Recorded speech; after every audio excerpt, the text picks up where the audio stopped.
Hi everyone. Hope you all had good Thanksgivings. No one was trampled in any Black Friday sales yesterday.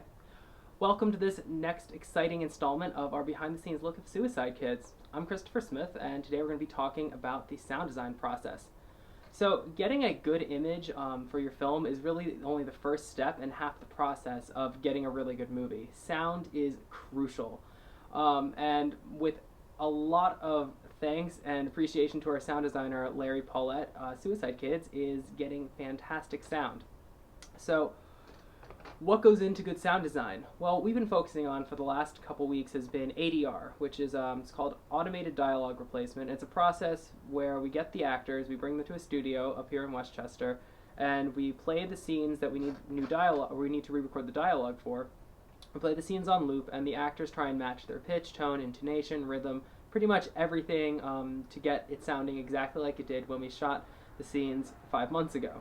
No small task.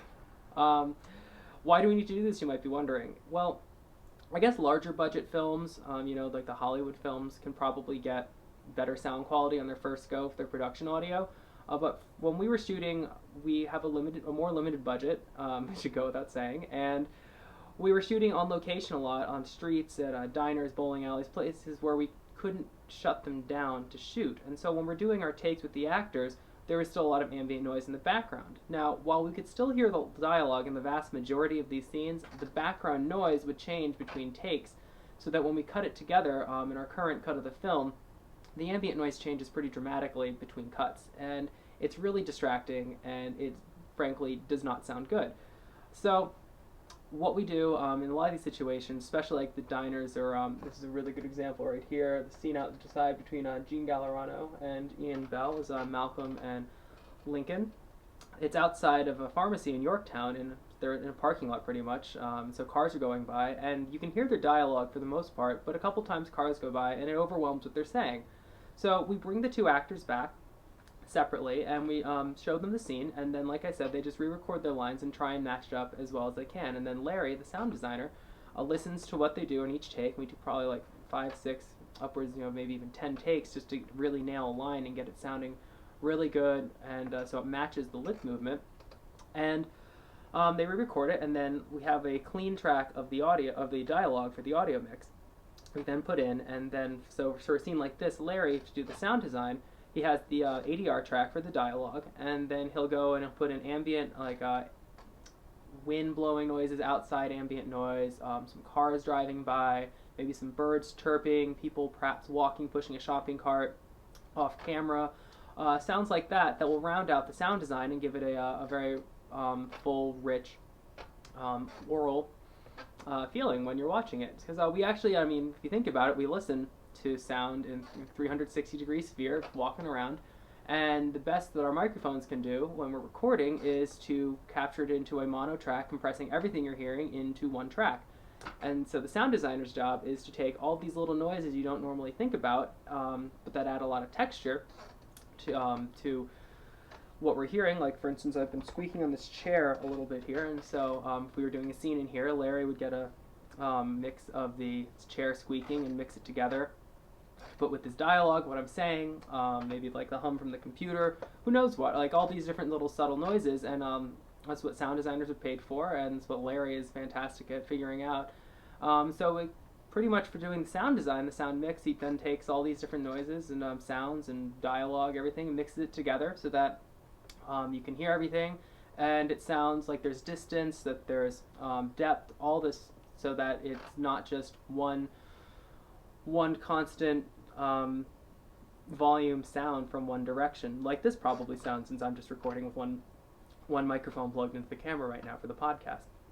So that's what we've been working on pretty much for the last few weeks, trying to get the dialogue re-recorded that we need. Larry's been building up scenes, and we're hoping to get the sound work done pretty soon. That's like the last real big step, that, and then like just putting it all together, mixing, and then getting the score in. And that's where we are in terms of post-production work. It's getting the sound design, getting the score mixed in, and that's pretty much it. The color correction is wrapping up pretty well. There's like a few scenes that need some specific like little tweaks, we call secondary tweaks, to little portions here and there. But for the most part, the movie's been color graded, and it looks really, really good. You can see here, I don't know looking at a screen through a screen is necessarily the best example, but it looks good. It's just really waiting on just getting the sounds so it sounds as good as it looks. We're hoping to have everything wrapped up by the end of the year so that I can be recording on these in January, hopefully, and saying the film's done and it's going to be hopefully screened at a festival soon. The festival process is an entirely different kettle of beans, as I've been starting to do some research into pretty seriously now that we're getting close to it. And I think a lot of these podcasts going into 2010 are going to be all about the film festival process, which will hopefully be very interesting, if not very excruciating for me. Anyway, I guess that's all I have today with the sound process, and stay tuned next week.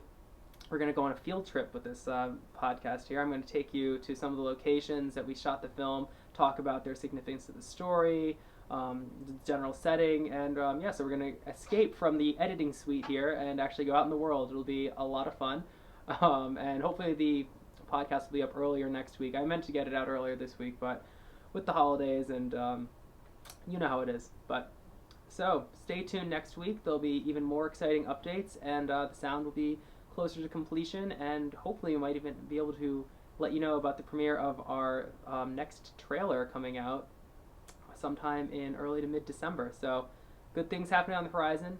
Thank you guys for watching. If you're on YouTube, please rate, and no matter where you're watching this, YouTube, Facebook, wherever, please leave comments. I definitely check them, and we'll respond to any comments or questions. So thanks for watching. Thanks for being excited about the film. Tell your friends. The more fans on Facebook, the more followers on Twitter, all that stuff, the better it helps us when we're trying to get the film out there and distributed. So thanks again for watching, and have a fantastic night, you guys.